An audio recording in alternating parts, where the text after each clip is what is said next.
कैसा होगा। एक घटना सुनाता हूं मेरे घर की और अपनी बात खत्म करता हूं कि आने वाला हिंदुस्तान कैसा होगा, ध्यान से समझने की जरूरत है।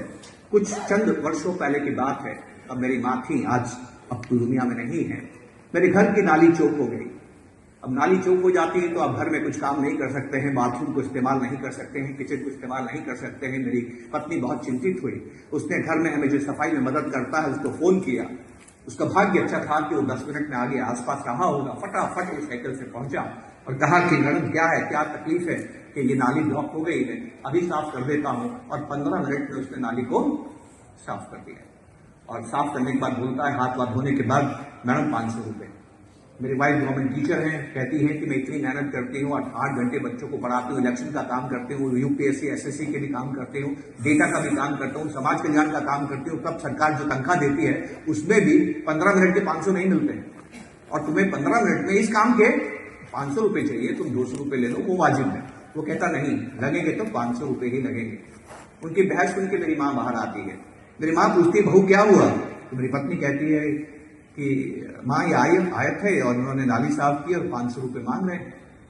माँ नाली को देखती है, तो इसकी शक्ल देखती है और मेरी पत्नी से कहती है, वैसे तो इस काम का वाजिब कीमत 20 रुपया है, पर तुम्हें 200 बोला है तो 50 दे दे। तो 50 दे दे। अब मैं इस बहस में मत जाइए कौन सही है कौन गलत है, वो बहस बेमानी है, ठीक है। अब वो बहस कर रहे हैं, इतने में मेरा बेटा कॉलेज से आ गया। बेटा तुरंत समझ गया क्या हो रहा है। बेटा मेरी माँ अपनी माँ का हाथ पकड़ के घर के अंदर लेके जाता और कहता, माँ एक बात बताओ, ये 10 मिनट में आ गया, नहीं आता तो क्या तुम दिन भर कुछ काम कर सकती थी? तुम्हें कितना तनाव होता था? क्या तुम्हारे पास दूसरा विकल्प है? क्या तुम ये खुद काम कर सकती थी? मेरी पत्नी ने कहा, नहीं मैं कुछ भी नहीं कर सकती थी, और वो नहीं आता तो बहुत दिक्कत हो जाती। तो वो कहता है, माँ आपको कितनी शांति उसने दी है, उसको आप 500 रुपये भी दीजिए और 50 की टिप भी दीजिए।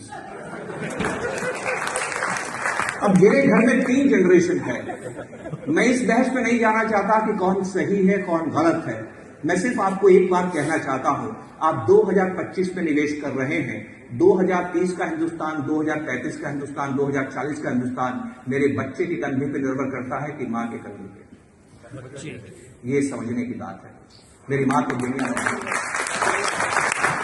आप आने वाला समय कैसा देखते हैं, इसके लिए आपको बड़ों को नहीं देखना। हम सभी अपने वक्त में जीते हैं दोस्तों, हम सभी अपने वक्त में जीते हैं। हमें बच्चों से सीखना है। और मैंने एक बात गौर से दुनिया में देखी है, हर नया मोबाइल पिछले से अच्छा होता है। तो हमारे बच्चे अपनी ज्यादा होशियार हैं, इस बात से सावधान रहिए। आपको नॉर्मली लगता है कि नहीं हम ज्यादा समझते हैं बच्चों से, ऐसा नहीं है। उनके पास हमारी समझ तो है ही, और उनके पास बहुत ज्ञान भी है। तो हिंदुस्तान की जीडीपी ग्रोथ रेट क्यों होगी, मैंने अपने बच्चे से सीखी है। वो खर्च करता है, दिल खोल के खर्च करता है। मैं कहता हूं, बेटा ऐसा खर्च मत किया था, ये बुरी बात है। एक दिन बुलाया, 15 मिनट का भाषण दिलाया। देख मेरी जिंदगी से सीख, मैं क्या करता हूं, पैसा बचाता हूं और निवेश करता हूं, पैसे से पैसा बनाने की कोशिश करता हूं।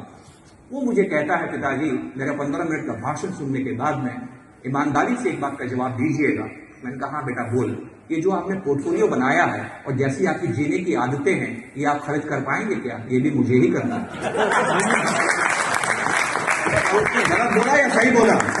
ये हर घर की कहानी है। तो एक तरफ तो सुनामी है कि प्राइमेसी बायस बदल रहा है, एक तरफ खर्चने की आदतें बदल रही है। बताइए आने वाला हिंदुस्तान कैसा होगा? फैसला आपका, चिंतन आपका, मनन आपका। नमस्कार, जय।